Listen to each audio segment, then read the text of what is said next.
Bonjour à tous, j'espère que vous allez excellemment bien. Aujourd'hui, on se retrouve pour parler cyclisme, pour faire le débrief de cette première étape, de ce prologue du Tour de Romandie. Alors vous allez me dire pourquoi je fais le débrief étape par étape de ce Tour de Romandie. C'est en fait une période un petit peu de test pour voir combien de temps upload les vidéos avant le Giro qui aura lieu dans 2 semaines et on fera ça sur le Giro. Donc ça permet un petit peu de travailler tout ça. Et puis au niveau des uploads, le Tour de Romandie est quand même la dernière grosse course avant le Giro. J'ai pas pu le faire pour Paris-Nice, parce que normalement je fais ça pour Paris-Nice. Puis Paris-Nice, j'avais lancé l'ordinateur. Donc là, ça va me permettre de voir combien de temps je mets pour monter et tout le bordel. C'est une période de test, mais c'est aussi important parce que c'est une course intéressante. Il y a des Français. Voilà. N'hésitez pas à vous abonner à la chaîne, n'hésitez pas à mettre un pouce bleu. Ça, c'est toujours sympathique. Vous abonner à la chaîne, mettre la petite cloche, ça comme ça vous êtes au courant des dernières vidéos qui sortent sur la chaîne, et donc comme vous avez entendu il va y en avoir plusieurs cette semaine. N'hésitez pas à réagir dans les commentaires, à me dire qu'est-ce que vous avez pensé de ce prologue. Est-ce que vous avez été surpris de la performance des Ineos? Est-ce que vous avez été déçu de certains coureurs? N'hésitez pas également à partager cette vidéo si vous pensez qu'elle peut intéresser votre entourage. Et bien on passe tout de suite au bilan des Bleus.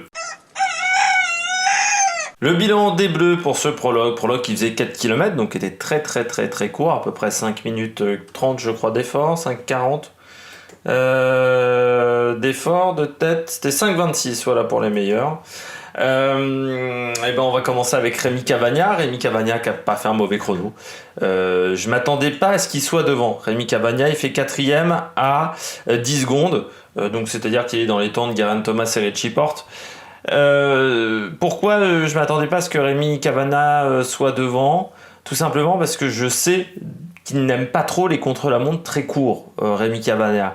Rémi Cavagna, il fait pas de la piste. C'est pas notre ami Filippo Ganna qui a été décevant. Donc normalement, il aime les contre-la-montre un peu plus longs, Rémi Cavagna, où son endurance est mise à contribution. Là, c'est vrai que c'était très court. Il a fait des relances toniques. Il y avait une arrivée en côte. Même s'il n'est pas mauvais dans ce domaine-là, c'est peut-être pas le meilleur sur ces petites côtes de 800, entre 800 mètres et 1 km.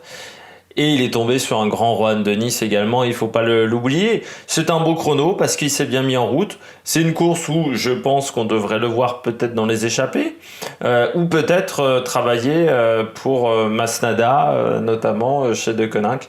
Mais il n'y a pas totalement un leader qui se dégage. Cataneo a fait un bon chrono. Après, il faudra voir s'il arrive à tenir durant cette semaine de compétition. Et Masnada, lui, il n'a pas fait un excellent chrono. Donc, on verra comment ça va se passer du côté de Koninck. Mais bon chrono de la part de Rémi Cavagna. J'enchaîne du côté de Jesus Serrada. Et Jesus Serrada, 7ème. C'est la belle surprise pour moi de ce contre-la-montre. Jesus Serrada avec peut-être Jan Tratnik, mais Jan Tratnik avait déjà fait des belles performances sur ce type de parcours. Et Rada, il ne perd que 13 secondes aujourd'hui sur Rohan Dennis, c'est-à-dire qu'il est qu'à 5 secondes simplement de Geraint Thomas. Et surtout, il finit devant des garçons comme Wilco Kelderman, mais également Rui Costa, il finit devant Miguel André Lopez, du côté des grimpeurs, Ion Aguirre, également Diego Ulissi, on pourrait voir, il est même devant Steven Kruijswijk. Donc c'est un très bon contre-la-montre de la part de Jesus Serrada, et je crois qu'il avait déjà fait des performances sur des contre-la-montre assez courts, l'Espagnol, mais c'est le leader de la Cofidis sur cette course avec Elia Viviani du côté des sprints, mais le Tour de Romandie est pas vraiment connu pour les sprints. Mais Jesus Serrada, il se rappelle au bon souvenir que c'est pas un mauvais coureur et que c'est surtout du côté de la Cofidis un coureur sur lequel on peut compter pour faire des résultats sur les courses d'une semaine, mais également sur les grands tours. C'est un coureur qui est capable sur un grand tour de faire un top 15, et c'est toujours important pour une équipe World Tour d'avoir des coureurs de ce type qui sont en capacité de faire des très bons résultats. Donc très bon prologue de Jesus Serrada, il a l'air d'avoir de très bonnes jambes, et un Jesus Serrada plutôt qui a des bonnes jambes, souvent ça fait des bons résultats. Je passe maintenant au flop du côté des Français. Je commence avec Alexis Goujard. Alexis Goujard qui a fini, alors très très loin, j'ai oublié de le noter. Je vais vous le dire tout de suite. Alexis Goujard, il finit 85e à 33 secondes.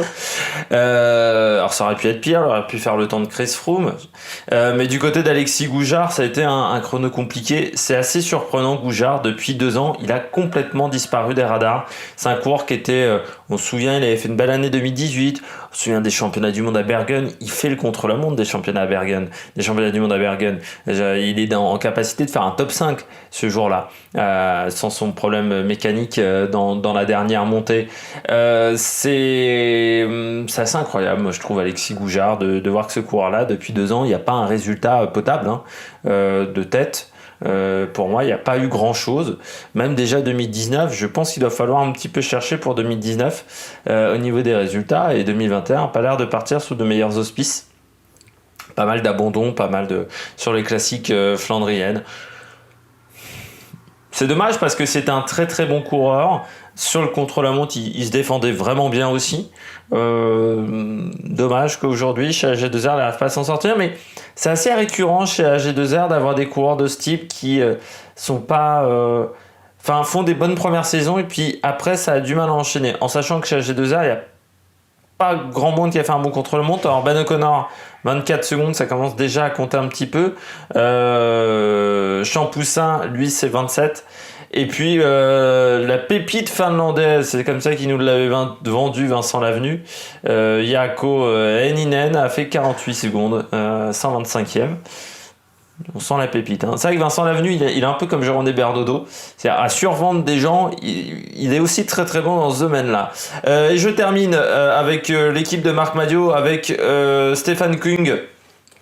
Un petit peu long aujourd'hui, Stefan Kung, un petit peu surpris de cette contre-performance, simplement 14e, à 5 secondes par exemple d'un coureur comme Bissegger. Il est parti très tôt dans le contre-la-montre et j'ai l'impression que les conditions climatiques ont un petit peu changé au niveau du vent entre les premiers départs et les tout derniers, parce que les tout derniers faisaient à chaque fois des très très grosses montées. Kung a l'air d'avoir souffert dans ce domaine-là, mais un peu surpris du temps de Stefan Kung. Pourtant, il avait fait un bon chrono autour de la communauté de Valence et il avait été plutôt bon dans l'étape numéro 3 également de montagne, d'arrive au sommet où il avait perdu très peu de temps, donc les jambes avaient l'air d'être là. Une grosse semaine plus tard, ça a l'air d'être un peu plus compliqué pour le coureur suisse. Bon, on va voir. De toute manière, chez Groupama, on joue pas trop le général.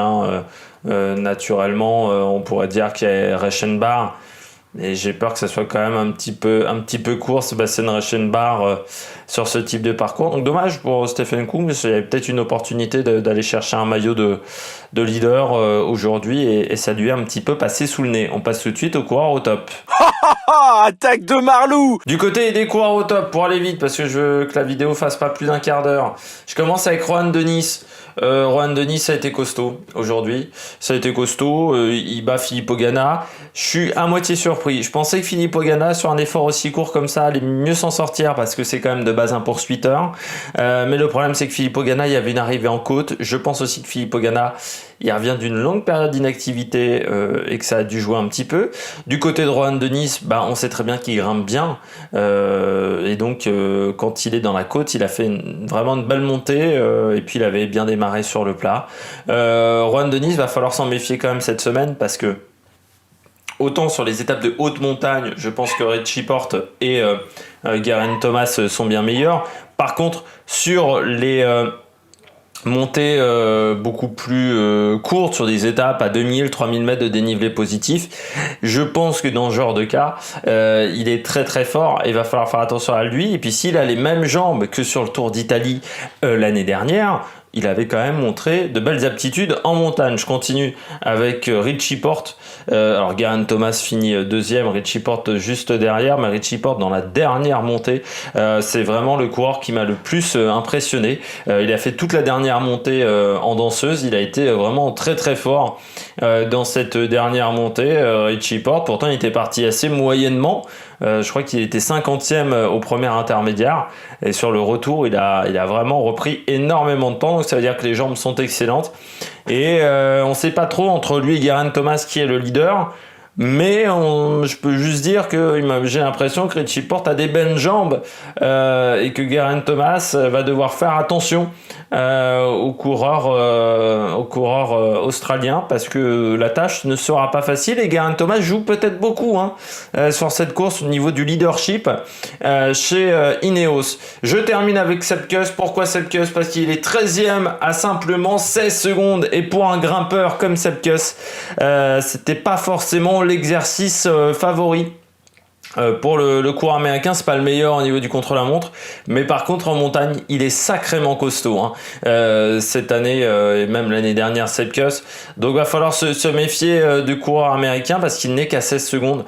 Alors demain, normalement, il devrait pas se passer grand-chose, mais après-demain et lors de l'étape de vendredi, je crois, ça pourrait faire mal. Et en plus, du côté de Sepp Kuss, au niveau du leadership chez Jumbo, il est largement devant Kruijswijk, qui a aussi un petit peu été décevant, le coureur néerlandais. Donc Sepp Kuss, va falloir mettre une petite pièce dessus.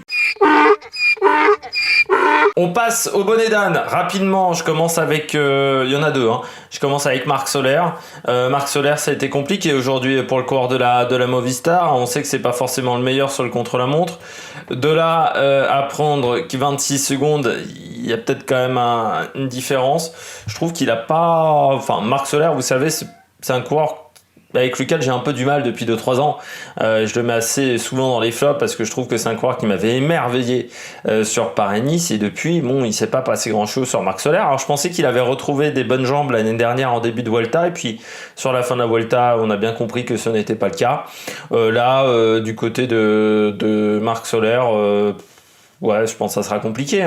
26 secondes dès la première étape, pourtant sur un parcours sur la deuxième partie qui aurait pu lui convenir, ouais, c'est un petit peu dommageable pour un coureur comme ça. Il doit être capable de faire mieux aujourd'hui sur un parcours de ce type. Surtout que Miguel André Lopez, son équipier, a perdu que 18 secondes, en sachant que Miguel André Lopez, c'est sa course de rentrée. Donc c'est assez surprenant, c'est un petit peu inquiétant pour Soler, là encore pour le leadership chez Movistar. Et puis je termine avec Lucas Hamilton, là aussi finit un petit peu loin, lui qui est testé un petit peu sur cette course en tant que leader pour le général. Lucas Hamilton, il perd 29 secondes aujourd'hui, c'est un peu beaucoup.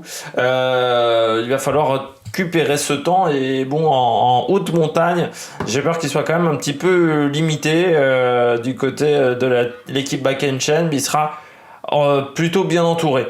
Ça c'est l'avantage avec des Brent Book, Walter ou Sabou Gremey et Sam Bewley par exemple également dans cette formation.